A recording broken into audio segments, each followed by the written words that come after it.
जुळे सोलापुरात नाट्यगृह उभारण्याच्या दृष्टीनं महत्त्वाची घडामोड घडली असून आरटीओ कार्यालयाजवळ महापालिकेची सुमारे 1.5 एकर जागा उपलब्ध झाल्यानं नाट्यगृह उभारण्याचा मार्ग मोकळा झाला आहे। जुळे सोलापुरात नाट्यगृह उभारण्याच्या दृष्टीनं महत्त्वाची घडामोड घडली असून आरटीओ कार्यालयाजवळ महापालिकेची सुमारे 1.5 एकर जागा उपलब्ध झाल्यानं नाट्यगृह उभारणीचा मार्ग मोकळा झाला आहे।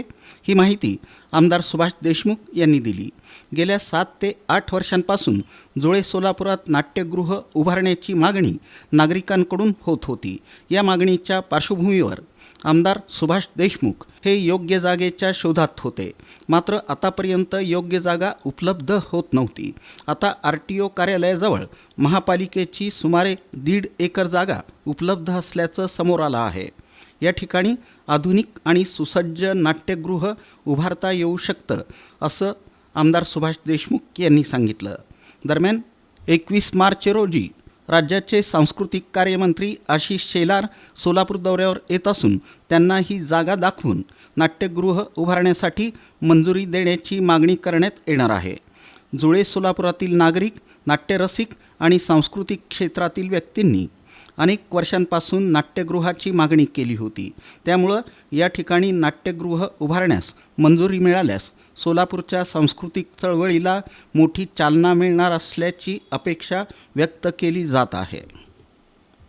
नाट्यगृहासाठी महापालिकेत जागा नव्हती। 7-8 वर्षापासून प्रयत्न करतो।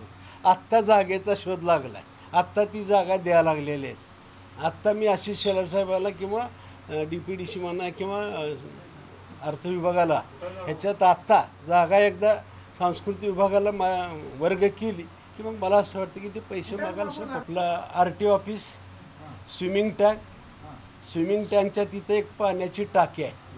पाण्याच्या टाकीच्या खालच्या बाजूला जे मैदान आहे तिथे एक छोटं असं मंदिर आहे एकदम। ते ॲक्च्युली पार्किंगला आहे। मंदिर आहे ते पार्किंगला आहे। ती मंदिरची जागा पार्किंगला ठेवलेली आहे। बाकी इकडे एक छोटंसं शॉपिंग सेंटर आहे, छोटंसं आहे, जास्त मोठं नाही, छोटं आहे। आणि त्या मधली जी जागा आहे जवळपास मला वाटतं काहीतरी 1.5 एकर का एकरभर दिलेलं आहे। एखादी घोषणा केली तर तिथून विषयाला सुरुवात होती असं नाही। अनेक दिवसापासून 8-9 वर्षापासून मी जागा शोधते। प्रत्येक जागेमध्ये तांत्रिक अडचणी येत्या, कोणाला तर खाजगी नावावर असते, कुठलं तर दुसरंच आरक्षण असतं, विषय वेगवेगळे येतात ते। आणि काही लोक जाणून बुजून जागा दाखवत बी नाहीत। म्हणजे आपल्या जवळची जागा जाती, इथं गर्दी होती, 100 अडचणी येते। त्याच्यामुळे मला असं वाटतं ह्या सगळ्यातून बाहेर यावं लागतं आणि करून घ्यायचे